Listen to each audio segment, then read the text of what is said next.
ஜெர்மனியில் உங்கள் நண்பன் கோபரா ஞானம் நாகரிக நங்கிற்கும் ஆடவருக்கும் ஏற்ற நவீன ரக புடவைகளை ஜெர்மனியில் நாள்தோறும் அறிமுகம் செய்யும் கோபரா ஞானம் ஸ்தாபனத்தில் தரமான ஆடை திணுசுகளை எப்பொழுதும் மலிவு விலைகளில் பெற்றுக் கொள்ளலாம் என்பதை மறந்து விடாதீர்கள். கோபரா ஞானம் டாட்மண்ட். தமிழ் காட்சி ஊடகத்திற்கு நீங்கள் வழங்கி வருகின்ற ஆதரவுக்கு எமது நன்றியை தெரிவித்துக் கொள்கின்றோம். இதுவரையில் சப்ஸ்கிரைப் செய்யாது இருக்கின்ற உறவுகள் தயவு செய்து சப்ஸ்கிரைப் செய்து உங்கள் ஆதரவை தமிழ் காட்சி ஊடகத்திற்கு வழங்கிக் கொள்ளுமாறு மிக்க அன்போடு வேண்டிக் கொள்கின்றோம். மிக்க நன்றி.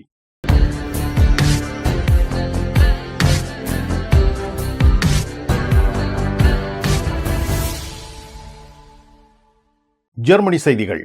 ஜெர்மனி நாட்டில் இருந்து வேலும் மயிலும் ராமகிருஷ்ணன் அவர்கள். ஜெர்மனி நாடு அகதிகள் வருகையால் பல்வேறு தொந்தரவுகளை சந்தித்து வரும் நிலையில் இப்பொழுது கிழக்கு ஐரோப்பிய நாடுகளை சேர்ந்தவர்கள் ஜெர்மனி நாட்டில் சமூக உதவி பணத்தை மோசடி செய்து வருவதாக தகவல் வெளியாகியுள்ளது.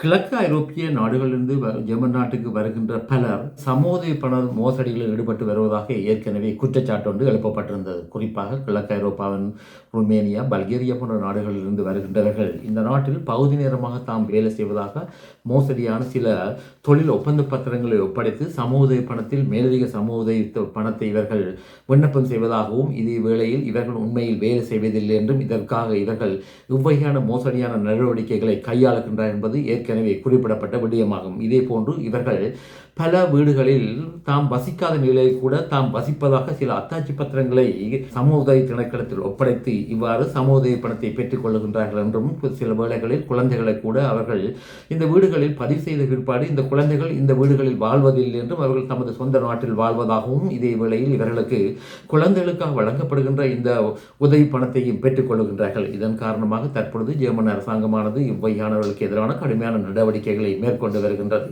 இந்த நடவடிக்கையின் ஒரு முக்கிய கட்டமாக நேற்றைய தினம் கெல்சங்கிர்சன் நகரத்தில் போலீசார் மற்றும் சொல்லம் என்று சொல்லப்படுகின்ற அமைப்பினரும் சேர்ந்து பாரிய தேடுதல் நடவடிக்கைகளை மேற்கொண்டதாகவும், இதன் பொழுது பல முறைகேடுகள் கண்டுபிடிக்கப்பட்டதாக தெரிய வந்திருக்கின்றது. இதே போன்று ஏற்கனவே டியூஸ்பர்க் நகரத்திலும் கூட கிழக்கு ஐரோப்பிய நாட்டைச் சேர்ந்தவர்கள் இவ்வகையான மோசடிகளில் ஈடுபட்டார்கள் என்றும், இதன் காரணத்தினால் இந்த விடயத்தில் அரசாங்கமானது கூடுதலான கவனத்தை செலுத்தி இவ்வகையான முறைகேடுகளை கட்டுப்பாட்டுக்குள் கொண்டுவதற்கு நடவடிக்கைகளை மேற்கொண்டு வருவதாக தெரிய வந்திருக்கின்றது. ஜெர்மனி நாட்டில் இளையோரை அரசியலுக்கு கொண்டு வரும் முயற்சியில் AFP கட்சி ஈடுபட்டு வருகின்றது. ஜெர்மனியில் இளைஞர் யுவதிகளை அரசியலில் ஈர்ப்பதற்காகவும் மற்றும் இவர்களுடைய கவனத்தை அரசியலில் கொண்டு வருவதற்காகவும் ஜெர்மனியின் பாராளுமன்ற தலைவியான யூலியா குளோக்ன் அவர்கள் டிக்டாக் என்ற சமூக வலைத்தளத்தை பயன்படுத்த உள்ளதாக தெரிவித்திருக்கின்றார். அதாவது ஜெர்மனியில் 21 மில்லியன் பேர் சமூக வலைத்தளத்தை பயன்படுத்துவதாகவும், இந்த சமூக வலைத்தளத்தின் ஊடாக உடனடியாக தங்களது எண்ணங்களை பதிவிடக்கூடிய வாய்ப்புகள் உள்ளதாகவும் அவர் சுட்டிக்காட்டியிருக்கின்றார். குறிப்பாக AFD என்று சொல்லப்படுகின்ற ஜெர்மனியின் அதிதீவிர வலதுசாரி கட்சியானது தனது கொள்கைகளை இந்த டிக்டாக் என்று சொல்லப்படுகின்ற சமூக வலைத்தளத்தில் பதிவிடுவதாகவும், இதன் காரணத்தினால் இளைஞர் யுவதிகளை இந்த AFD என்று சொல்லப்படுகின்ற கட்சியானது கூடுதலாக உள்வாங்குவதாகவும் அவர் குறிப்பிட்டிருக்கின்றார். உலகளாவிய ரீதியில் 1.4 பில்லியன் பேர் இவ்வகையான சமூக வலைத்தளமான டிக்டாக்கை பயன்படுத்துவதாகவும் இவர் சுட்டிக்காட்டியிருக்கின்றார். சுவிட்சர்லாந்தில் உங்களுக்கு பிடித்தமான வாகனத்தை இலகு முறையில் சொந்தமாக்கிடவும், மிக குறைந்த வட்டி வீதத்தில் கடன் பெற்றுத் தருவதற்கும், முழுமையான காப்பீடு இன்சூரன்ஸ் வசதிகளுக்கும் ஸ்கை ஆட்டோ ஆகே. நீங்கள் விரும்பும் வாகனங்களை தெரிவு செய்ய ஸ்கை ஆட்டோ ஆகே நிபுணர்கள் ஆலோசனைகள் வழங்கி உதவுகின்றார்கள். உங்கள் ஆசை வாகனத்தில் ஆனந்தமாக பவனி வர அழையுங்கள் 031 930 7080.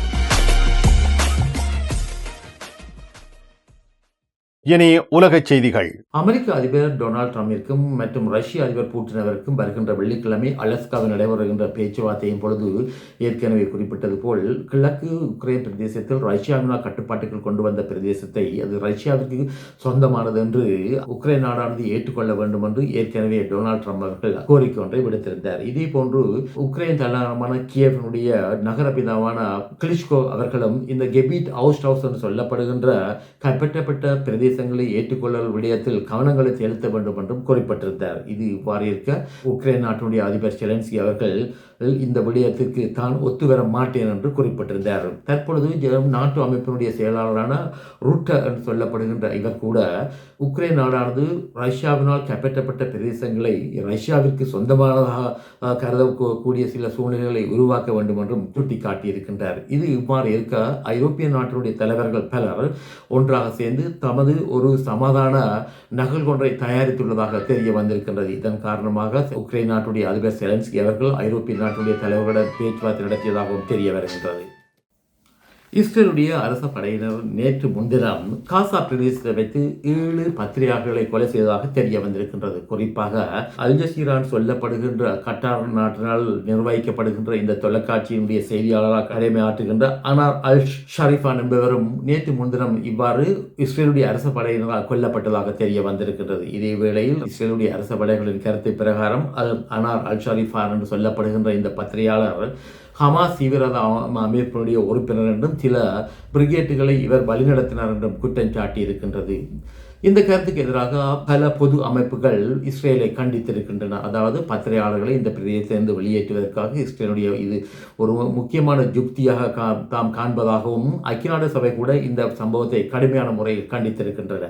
எல்லைகளற்ற பத்திரிகைகள் அமைப்பானது இஸ்ரேலுடைய இந்த நடவடிக்கையை வன்மையாக கண்டித்திருக்கின்றது என்பதும் குறிப்பிடத்தக்கதாகும். மிக்க நன்றி வேலும் மயிலும் ராமகிருஷ்ணன் அவர்களே. மீண்டும் சந்திப்போம். வணக்கம்.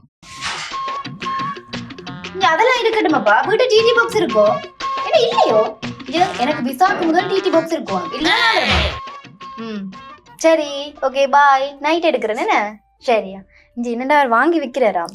என்ன இப்போ உலகம் டிடி பாக்ஸ் எல்லாம் இருந்திருக்கு? இல்ல, அவர் என்னன்னு சொன்னா ஃபுட் சிட்டி வச்சுக்கிறாரு தானே. இப்ப கொஞ்சம் பிஸியா இருப்பார். அவர் வீட்டை டிவியும் பாக்குறீங்கள. அப்ப இப்ப நான் போறேன் தானே, இப்ப வாங்கி விற்பேன். மறந்துடாதீங்க, நீங்களும் வீட்டுல டிடி பாக்ஸ் வாங்கி வைங்க. தமிழ் தொலைக்காட்சிகளின் நிகழ்ச்சிகளை தங்கள் இல்லங்களுக்கு எடுத்து வருவதில் முன்னணி வகிப்பது DD box.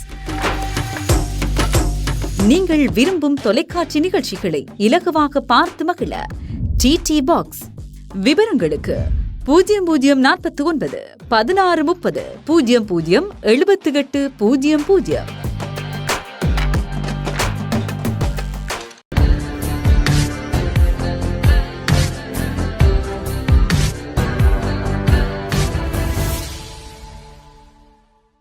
டோட்முண்டில் Rajamuthirai SK silks Paradise. உங்களுக்கு பிடித்தமான ஆடைகள் அனைத்தும் மாபெரும் மலிவு விற்பனை. ஒவ்வொரு சனிக்கிழமையும் அதிவிசேட மலிவு விற்பனை. விஜயம் செய்யுங்கள் SK சில்க்ஸ் பாரடைஸ் டோட்முண்ட்.